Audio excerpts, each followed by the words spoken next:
هي الحلقات تحفظني بآيات من القرآن، هي الحلقات تملأني بحب المصطفى العدنان، هي الحلقات تحفظني بآيات من القرآن، هي الحلقات تملأني بحب المصطفى العدنان، وأخلص نيتي دوما لرب واحد ديان بروح ملؤها طهور.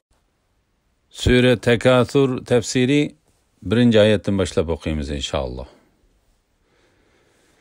Bismillah, elhamdülillah ve salatu ve selamu ala Resulillah. Esselamu aleyküm ve rahmetullahi ve berekatuhu.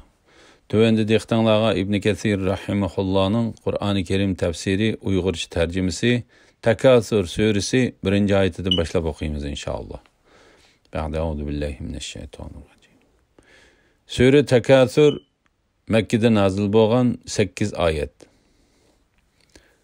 Bismillahirrahmanirrahim. Nihayet şefkatlik ve mehriban Allah'ın ismi bilen başlayman. Ta ki kabirlerini ziyaret kıyğınınlağa, yani kabirlerge kömülgününlağa kadar pul, mal, balıla bilen pahirlenmek silahını gaflet kaldırdı. Rastla kelgüsüdü bilisiler. Andın rastla kelgüsüdü bilisiler. Eğer sile rastla hakiki bilsenla gaflet kalmanla. Sile çokum cehennemni körsüler. Andın onu çokum öz gözünla bilen körsüler. Andın dünyada silerge berilgen nimetlerden sual sorak kılınısılar. Ahiretten gaflet qilish bolsa, dünyani nahayet bek yaxshi ko'rib ketganlikning natijasi ekanligi to'g'risida. Taki qabrlarni ziyorat qilganinglarga, ya'ni qabrlarga ko'milguninglarga qadar pul, mol, bolalar bilan faxrlanmak sizlarni g'aflat qoldirdi. Ya'ni taki sizlar o'lim kelib qabrlarni ziyorat qilganinglarga va qabrlarning odamlarga aylanganinglarga qadar dünya ve onun rengareng nazı nimetleri sizlarni ahiretlik üçün tayyorlik qilishdan ve onu izlashdan g'aflat qoldirdi. La ilahe illalloh Muhammad Rasulullah.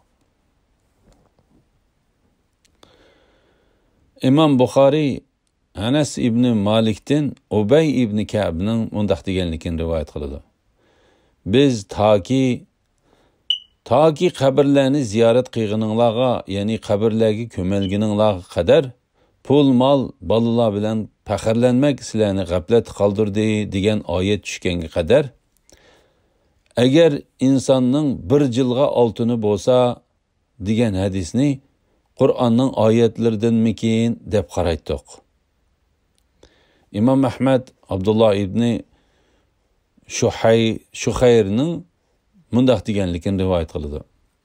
Men Payg'ambar alayhisalomning qishig'i basam, Payg'ambar alayhisalom Alloh taolo toki qabrlarni ziyorat qilganinglarga, ya'ni qabrlarga ko'milganinglarga qadar pul, mol, bolalar bilan faxrlanmak sizlarni g'aflat qoldirdi. Deyotidi. Ammo odamning bolasi mening melim deydi. Ey inson, faqat u mollaringning ichidan yeb tugatganing yoki kiyib chiritganing va yoki sadaqa berib oxirat uchun avataliginingla seningdir dedi. Bu hadisni Imom Muslim, Tirmiziy va Nasai qatorliqlar rivoyat qilgan. La ilaha illalloh Muhammad Rasulullah. Imom Muslim Abu Hurayra radhiyallohu anhudan Payg'ambar alayhissalomning mundaq deganligini rivoyat qildi.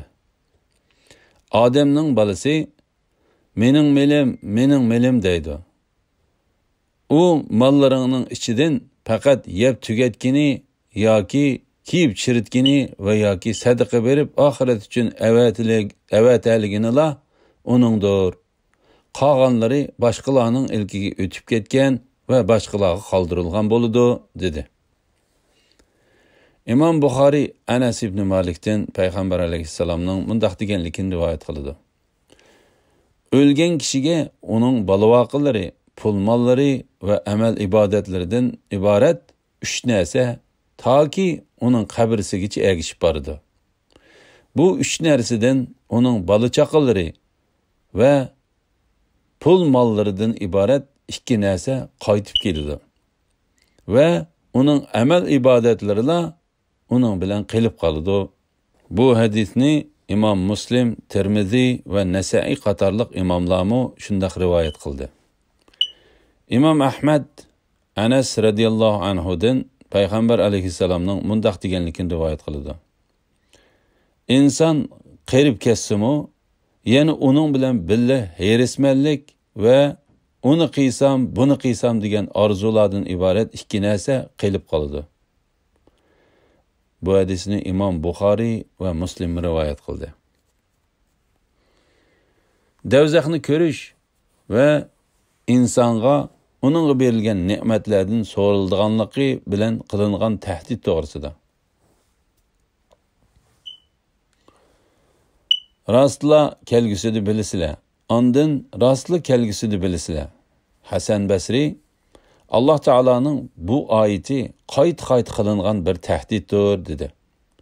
Zahak Allah Teala'nın rastlı kelgisini bilisizlar degan ayeti ey kafirlar sizlar rastla kelgisini bilisizlar deb kafirlarga qartilgan va uning ondan rastlı kelgisini bilisizlar degan ayeti ey mu'minlar sizlar ondan rastlı kelgisini bilisizlar deb mu'minlarga qartilgan so'zdir dedi.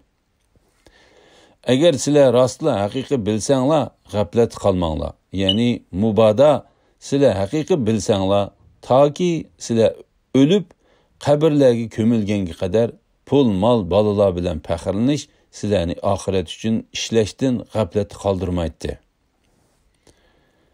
Sizlar cho'qim jahannamni ko'rsizlar. Ondan uni cho'qim o'z ko'zinglar bilan ko'rsizlar. Alloh taolaning bu oyati uning rastlı kelgusini bilisizlar, ondan rastlı kelgusini bilisizlar degan oyatida kelgan tahdidining qanday tahdid ekanligini ochiq bayon qilib keldi. Ya'ni u tahdid eshakdek bir hangrisa hayvetidan va qo'rqinchligidan Alloh taologa yaqin farishtalar va payg'ambarlarmi tizcha o'ltirib qoladigan davzaxni unaga kirishga haqli bo'lgan kishilarning ko'rishidir.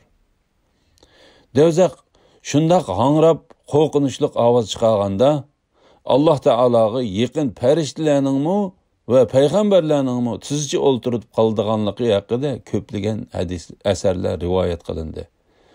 La havla va la quvvata illa billah. Ondan dunyoda sizlarga berilgan ne'matlardan savol so'roq qilinsizlar.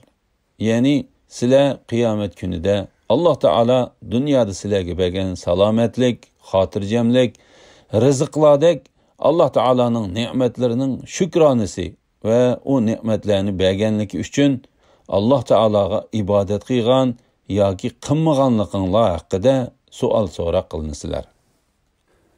Ibn Jarir Abu Hurayraning mundaq deganligini rivoyat qildi. Abu Bakr radhiyallohu anhu bilan Umar radhiyallohu anhu birga o'ltiratdi. U ikkisining qishig'a payg'ambar alayhisalom kelib, "Sizlar nima sababdan bu yerda o'ltirdinglar?" dedi. U ikkisi, "Seni haq bilan payg'ambar qilib avatgan Alloh taolaning nomi bilan qasam qilamizki, bizni faqat qo'soqning ochliqila o'ylarimizdan chiqadi" dedi. Payg'ambar alayhisalom, "Meni haq bilan payg'ambar qilib avatgan Alloh taolaning nomi bilan qasam qilamanki, menimi shu ochliq chiqardi" dedi. Shuning bilan ular ansoriylik bir kishining uyiga bordi. Ularning oldiga bir ayol chiqqan edi. Payg'ambar alayhisalom uningga "Faloni qayerda?" dedi. O ayol, "U bizga tatliq suv elib kelgili ketdi" dedi. Bir ozdan keyin u kishimi tulumini ko'tirib keldi-da, "Qarshi olamiz. Bugun bir kishining meni yo'qlab kelganligi payg'ambarning yo'qlab kelganligidan ortiq bo'lmas" deb tulunini xormining qurg'an bir ochisiga esib qo'yib, ularga bir shox ho'l xorma sundirib keldi. Payg'ambar alayhisalom, "Xormalarni uzib elib kelsang bo'lmamdi" dedi. u sizlarni xomalarni o'zlari tanlab üzüp yesin deb shexi bilan sundirib elib keldim dedi. Andın u qo'liga pichoq olgan edi. Payg'ambar alayhissalom uningga seg'ilayotgan qo'yni o'ltirishdan saqlangan dedi. U shu kuni ular uchun mol bo'g'izladi. Ular go'shtlardan to'yg'icha yeyishdi. Payg'ambar alayhissalom qiyomat kuni sizlar albatta bu ne'matlardan so'roq qilinsizlar. Sizlarni ochliq uyinglardan chiqargan edi. Sizlar toki ma'u ne'matlarga erishmagicha uyinglarga qaytmadinglar dedi. Bu hadisni İmam Muslim rivoyat qildi. İmam Buxoriy, Tirmiziy, Nasa'iy va Ibn Majah qatorliqlar Ibn Abbosdan Payg'ambar alayhissalomning mundaq deganligini rivoyat qildi. Saqliq va bo'sh vaqti bo'lishdan iborat ikki xil ne'mat bor.